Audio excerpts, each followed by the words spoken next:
Welcome to Pratap classes. दोस्तों, Pratap classes के YouTube channel पर आपका हार्दिक स्वागत है। तो आज हम बात करेंगे राजस्थान पुलिस 2022 के लिए पार्ट नंबर हमारा 5 आ गया है। भाग ब राजस्थान पुलिस के अंदर जो भाग ब है, पार्ट बी है, उसके लिए हम डेली टॉप 35 क्वेश्चन लेकर आते हैं, जिसमें आपको current, geography, history, political science, यानी जिस प्रकार आपका राजस्थान पुलिस का एग्जाम होगा उसी तरह हम पूरा का पूरा टॉपिक जो है 35 क्वेश्चनों के लिए लेकर आते हैं और इसकी पीडीएफ भी आपको टेलीग्राम पर डेली डालते हैं। और जो विद्यार्थी कह रहे हैं कि ये जो टेस्ट सीरीज है वो कब तक चलेगी, तो जब तक इस राजस्थान पुलिस का एग्जाम नहीं होगा तब तक जो है ये टेस्ट सीरीज हमारी चलती रहेगी।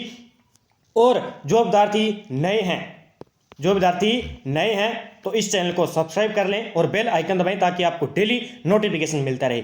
वीडियो अच्छा लगे तो वीडियो को लाइक और शेयर करें, जो भी अन्य विद्यार्थी तैयारी कर रहे हैं उन्हें भी फायदा मिले। तो ये डेली आपके लिए एक मुहिम स्टार्ट की है कि जो विद्यार्थी पहले से आज 1 साल से तैयारी कर रहे हैं राजस्थान पुलिस के लिए, तो उसके लिए बहुत ही अच्छा जो है टेस्ट हो सकता है, एक माध्यम हो सकता है कि 35 क्वेश्चनों में वो डेली चेक कर सकता है कि उसके कितने क्वेश्चन सही हो रहे हैं। और ये कहते हैं ना कि बहुत ही अच्छी मुहिम है, स्टार्ट है कि हौसला जो है बहुत बड़ा होता है। अगर आपको 35 क्वेश्चन में से जिस विद्यार्थी के 30 या डेली 32 क्वेश्चन सही होते हैं तो उसके लिए बहुत ही जो है अब की बार राजस्थान पुलिस पार कर सकता है। तो बात करते हैं आज के क्वेश्चनों की।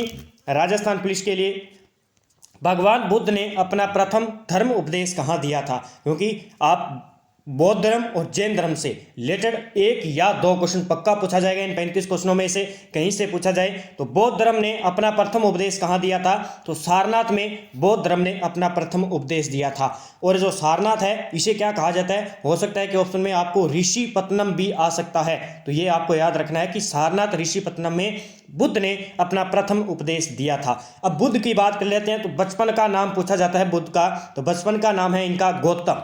बचपन का नाम याद रखना। इनका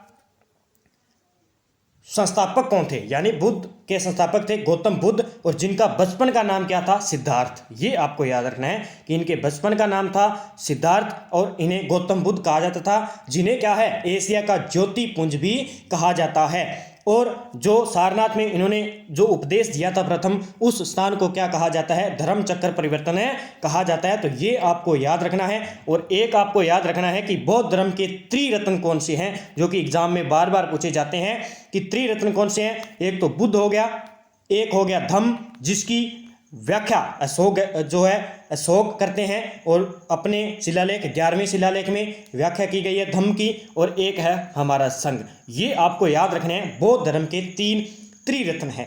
अब अगर आपसे पूछ ले जैन धर्म के 3 त्रिरत्न कौन से, ये याद कर लेना, रट्टाफिकेशन कर लेना, इसका पक्का क्वेश्चन पूछा जाता है। सम्यक दर्शन क्या है? एक तो है सम्यक दर्शन, एक है सम्यक ज्ञान, और एक है हमारा सम्यक आचरण। तो ये 3 हैं जो जैन धर्म के और बौद्ध धर्म के कौन से हो जाएंगे? बुद्ध, धम्म और संघ की।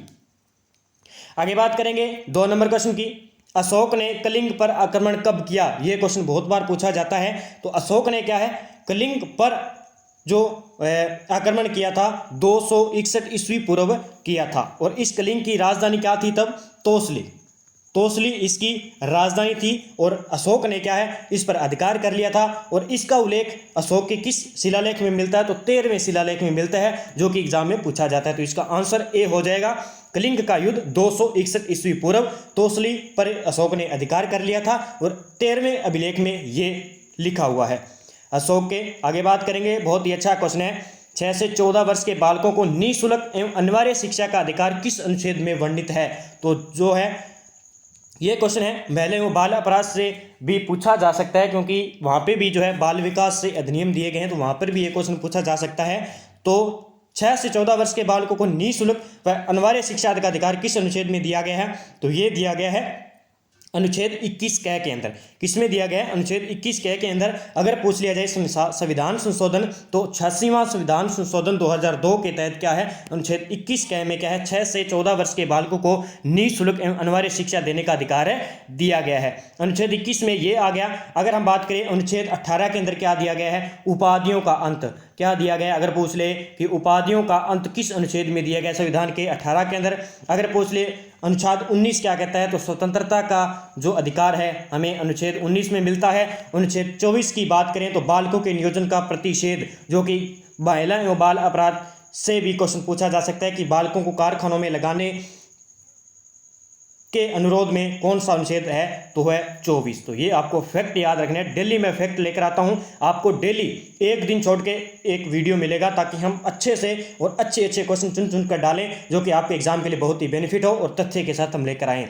विश्व पर्यावरण दिवस किस दिन मनाया जाता है, तो विश्व पर्यावरण दिवस 5 जून को मनाया जाता है। और 22 अप्रैल को मैंने आपको कल या परसों वीडियो में दिया था कि पृथ्वी दिवस 22 अप्रैल को बनाया जाता है। तो साथ साथ में आप याद करते जाइए, क्या 5 जून को विश्व पर्यावरण दिवस बनाया जाता है। तो 2021 की थीम बात कर लेते हैं कि 5 जून अभी तक आया नहीं है 2022 में, तो 21 की बात कर लेते हैं कि 5 जून को इसकी थीम क्या थी, पारिस्थितिकी तंत्र की बहाली।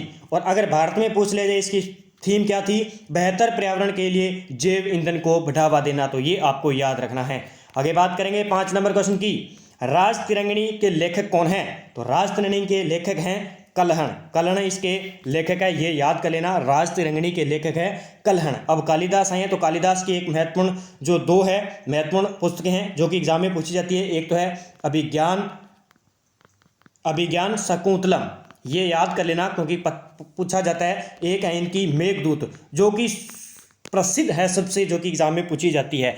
अगर आपसे पूछ ले कि नील दर्पण, अगर आपसे पूछ ले कि नील दर्पण पुस्तक किसकी है, तो वो होगी दीनबंधु मित्र की नील दर्पण पुस्तक है, जो कि एग्जाम में पूछी जाती है। आगे हम बात करेंगे 6 नंबर क्वेश्चन की, साइंस से रिलेटेड है। अल्फा और बीटा किरणें की खोज किसने की थी, अल्फा और बीटा किरणें की खोज किसने की थी, तो इसकी खोज की थी डाल्टन ने। डाल्टन ने अल्फा व बीटा की खोज की थी, डाल्टन ने नहीं, इसका आंसर हो जाएगा रदरफोर्ड द्वारा जो है इसकी खोज की जाती है अल्फा और बीटा की। अगर बात करें डाल्टन ने, तो डाल्टन ने परमाणु की खोज की थी। ये आपको याद रखना है, एग्जाम में पूछा जा सकता है कि परमाणु की खोज 1808 में किस वैज्ञानिक द्वारा की गई, तो डाल्टन द्वारा। और रोंटजन द्वारा क्या किया गया था, एक्सरे की खोज की गई थी। किसके, एक्सरे की खोज रोंटजन द्वारा की गई थी। और रदरफोर्ड द्वारा क्या है, अल्फा व बीटा की किरणों की खोज की गई थी। इसका आंसर सी हो जाएगा। आगे बात करेंगे 7 नंबर क्वेश्चन की, बहुत ही अच्छे क्वेश्चन है। कार की बैटरी में किस का इस्तेमाल किया जाता है, किस एसिड का इस्तेमाल किया जाता है, यानी कार बैटरी में किसका इस्तेमाल किया जाता है, sulphuric acid, hydrochloric acid, nitric acid और साइट्रिक एसिड। तो इसका आंसर आपको बताना है कमेंट बॉक्स में कि कार की बैटरी में कौन सा अम्ल डाला जाता है। तो इसका आंसर हो जाएगा सल्फ्यूरिक एसिड, जो कि रेलवे का तो बहुत ही फेवरेट जो है ये क्वेश्चन है। राजस्थान पुलिस के अंदर भी साइंस से रिलेटेड पूछा जा सकता है। तो इसका सूत्र हो जाएगा H2SO4। ये भी याद रखना कि सल्फ्यूरिक एसिड का सूत्र क्या होता है, sulphuric acid H2SO4। 8 number question की बात करेंगे, पीतल निमन का मिश्र धातु है। ये क्वेश्चन बहुत बार पूछे जाते हैं, पीतल निमन का मिश्र धातु है।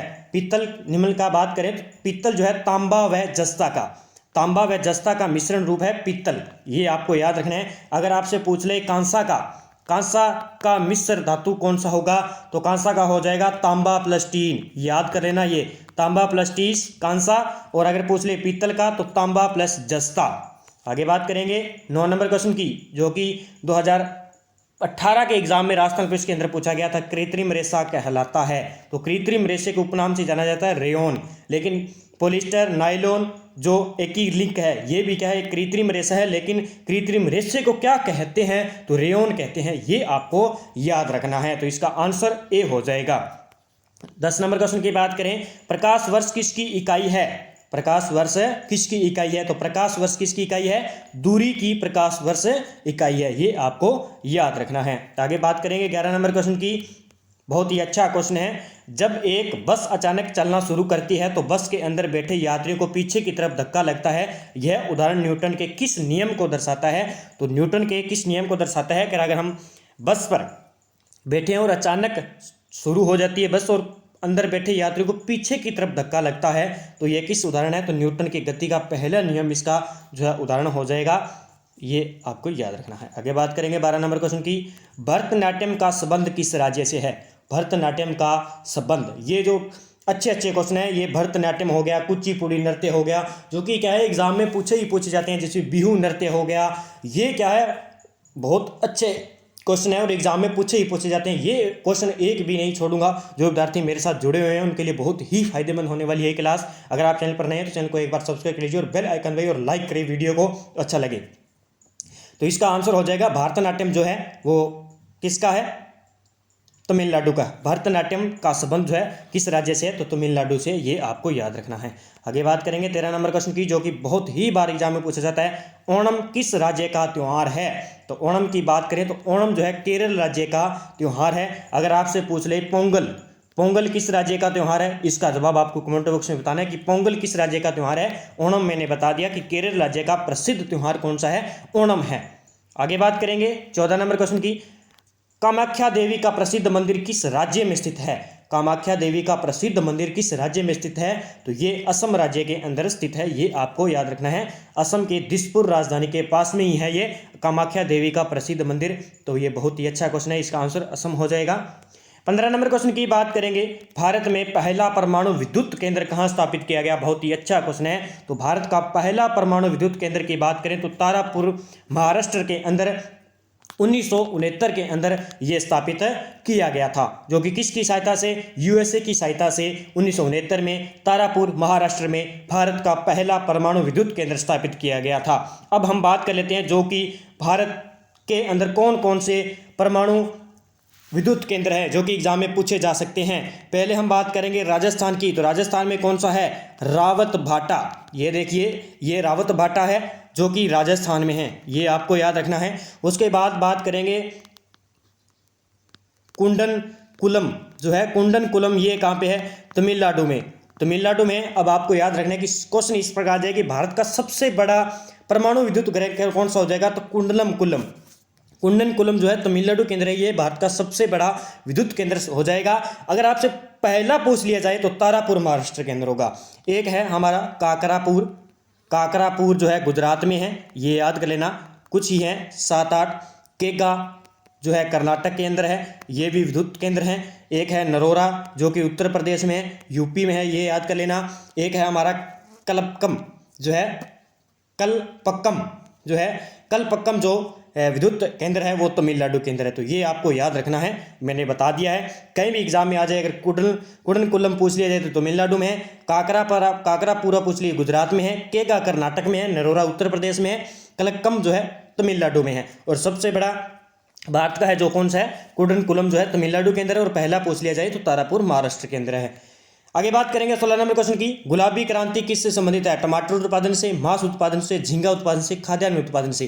तो झींगा उत्पादन यानी मछली उत्पादन। झींगा क्या एक मछली है, ये आपको याद रखना है, कहीं कंफ्यूज मत होना कि झींगा उत्पादन यानी मछली उत्पादन जो है, गुलाबी क्रांति का संबंध झींगा उत्पादन से है, क्योंकि एग्जाम में पूछा जा सकता है।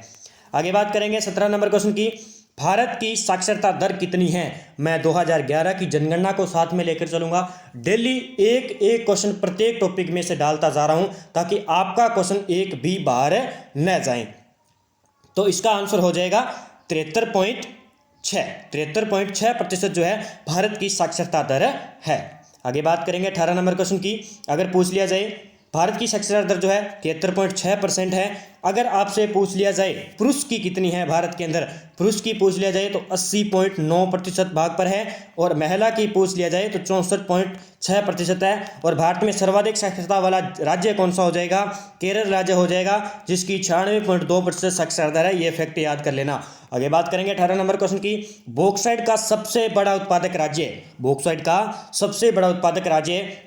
जो विद्यार्थी मेरे साथ जुड़े हुए हैं प्रताप क्लासेस के साथ, तो एनसीईआरटी की बुक मैंने स्टार्ट कर रखी है, एनसीईआरटी की बुक मैंने स्टार्ट कर रखी है, जिसमें 6 से 12 तक आपको इंडियन ज्योग्राफी में कवर करवा रहा हूं, जिसमें मैंने खनिज स्टार्ट कर रखे हैं। और ये जो एग्जाम में पूछा गया क्वेश्चन है और उसी किताब में से पूछा गया है। मैंने आपको एक सारणी के अंदर बताया था कि सबसे बड़े उत्पादक और सबसे बड़े भंडारक वाले राज्य कौन से हैं। तो जो विद्यार्थी मेरे साथ जुड़े हैं तो उस किताब को डेली पढ़िए, और मेरे साथ डेली पढ़िए उस किताब को। मैं आपको डेली टॉपिक वाइज पढ़ाता जाऊंगा। खनिज के बाद अलग भी जितने भी टॉपिक है भारत के, मैं आपको डेली कवर करवाऊंगा। तो इसका आंसर जो हो जाएगा उड़ीसा हो जाएगा। बॉक्साइट का सबसे बड़ा उत्पादक की बात करें, यानी उत्पन्न करने की क्षमता की बात करें, तो उड़ीसा हमारा राज्य टॉप पर है।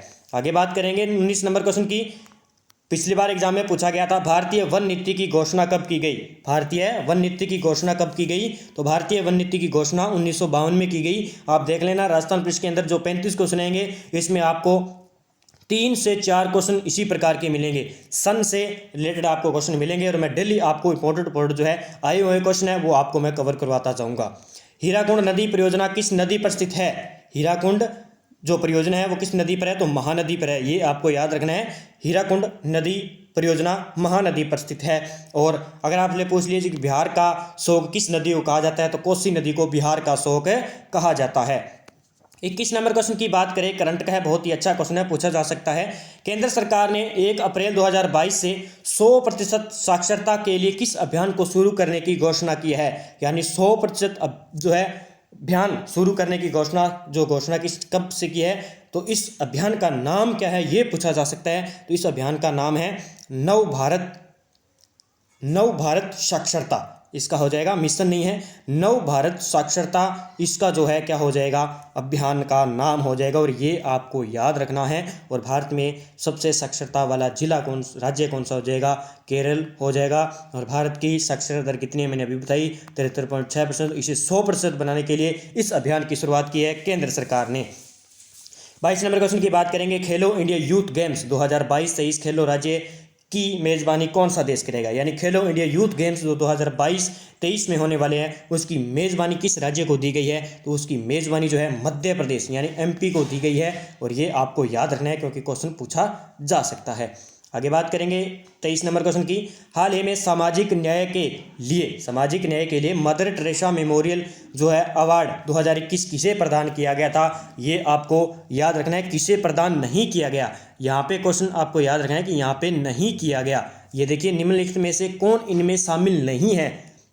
यह क्वेश्चन क्या हो जाएगा कि हाल ही में सामाजिक न्याय के लिए दिया जाता है mother Teresa award, memorial award 2021 है, वो किसे नहीं दिया गया है। इनमें से इनको दिया गया है, इनको दिया गया, लेकिन इनको नहीं दिया गया है। ग्रेटा थनबर्ग को नहीं दिया गया है। ये एक स्वीडन की महिला है और जो क्या है, पर्यावरण की कार्यकर्ता है, वर्तमान में पर्यावरण की कार्यकर्ता है, तो इन्हें नहीं दिया गया। और ये आपको याद रखना है, डॉक्टर अनिल कुमार जोशी, विद्युत मोहन और रिधिमा पांडे को। आगे बात करेंगे 24 नंबर क्वेश्चन की, राजस्थान लोक सेवा आयोग के अध्यक्ष कौन है वर्तमान में। राजस्थान में कौन क्या, आपको मैं कवर करवाता जाऊंगा। जैसे ये अगर नए बनेंगे तो नए भी कवर करवाऊंगा, लेकिन जो अभी हाल में बने हैं उनकी मैं चर्चा करता रहूंगा। मई तक एग्जाम होगा, तब तक आपका रट्टाफिकेशन हो जाएगा और हूबहू हो सकता है एग्जाम में सीधा क्वेश्चन पूछ लिया जाए। तो राजस्थान लोक सेवा आयोग के अध्यक्ष की बात करें तो कौन है, इसका आंसर हो जाएगा जसवंत सिंह राठी। क्या है, जसवंत सिंह राठी वर्तमान में राजस्थान लोक सेवा आयोग के अध्यक्ष है। ये आपको याद रखना है। अब आपको बताना है कि हरिप्रसाद शर्मा के बाद वर्तमान में राजस्थान का कौन सा पद है। 25 नंबर क्वेश्चन की बात करेंगे, राजस्थान किसान आयोग के अध्यक्ष कौन है। अभी हाल ही में जो नियुक्तियां हुई थी उनके बारे में मैं चर्चा करता जाऊंगा। डेली वीडियो के साथ एक आपको नया करंट मिलता जाएगा। राजस्थान किसान आयोग के अध्यक्ष कौन है वर्तमान में, तो ये है, कॉपी में लिख लेना, चाहे रट लेना साथ में। तो राजस्थान किसान आयोग के अध्यक्ष, किसान आयोग की बात करें तो किसान आयोग के अध्यक्ष हैं महादेव सिंह खंडेला। अब किसान आयोग महादेव याद कर लेना, महादेव किसान आयोग जो खंडेला है, वर्तमान में महादेव राजस्थान किसान आयोग के अध्यक्ष हैं। आगे बात करेंगे 26 नंबर क्वेश्चन की, हाल ही में किसने ऑस्ट्रेलिया ओपन 2022 का खिताब जीता है। बहुत ही अच्छा क्वेश्चन एग्जाम में पूछा जा सकता है। तो राफेल नडाल ने ऑस्ट्रेलिया ओपन 2022 का खिताब जीत लिया है, तो इसका आंसर बी हो जाएगा। 27 नंबर क्वेश्चन की बात करें, देश की पहली क्या है, देश की पहली तेल शोधनशाला जो डिगबोई में है यानी असम में कब स्थापित की गई थी। तो इसका आंसर आपको कमेंट बॉक्स में देना है कि जो पहली तेल शोधनशाला थी जो कि कहाँ पे, असम की डिगबोई में थी। तो इसका आंसर हो जाएगा 1901 में इसकी स्थापना की गई थी, क्योंकि ये पहले जो स्थापना हुई थी उनके बारे में पक्का क्वेश्चन पूछा जाता है।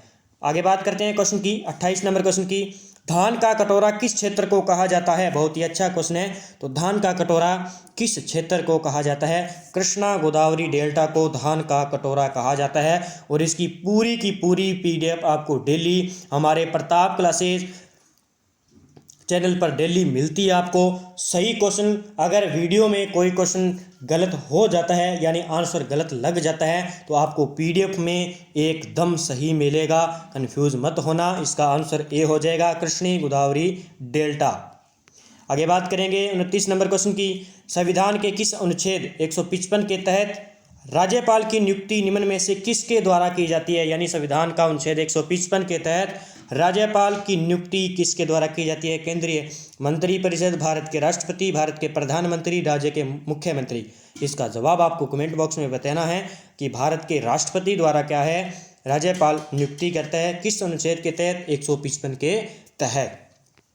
30 नंबर क्वेश्चन की बात करेंगे, भारतीय संविधान के किस अनुच्छेद में राज्य विधानमंडल का गठन किया गया है? गठन का प्रावधान है अनुच्छेद 168 में राज्य विधानमंडल का गठन किया गया है।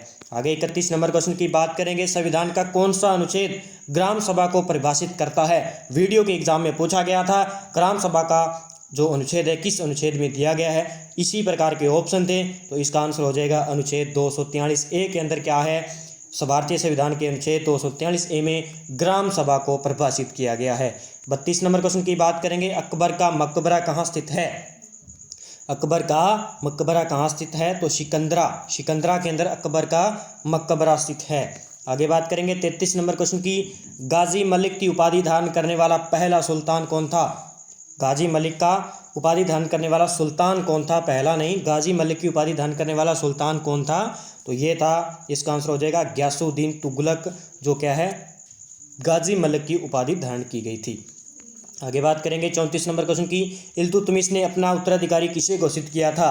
ये बहुत ही अच्छा क्वेश्चन है। तो रजिया सुल्तान को क्या है इल्तुतमिश ने अपना उत्तराधिकारी शासक घोषित किया था, जो कि 1236 से लेकर 1240 तक इसने शासन किया, जो कि पिछली बार राजस्थान पुलिस के अंदर एग्जाम में पूछा गया था। तो मैं मुगल से संबंधित आपको पूरे के पूरे जो भी हिस्ट्री है उसके डेली क्वेश्चन, इंपॉर्टेंट क्वेश्चन जो पूछे गए हैं वही मैं लेकर आऊँगा, जो कि आपके लिए बहुत ही फायदेमंद होगा। आज का लास्ट का क्वेश्चन, मंजूषा पेंटिंग का संबंध निम्न में से किस राज्य से है? और ये क्वेश्चन राजस्थान पुलिस के अंदर पिछली बार पूछा गया था, बहुत ही अच्छा क्वेश्चन है।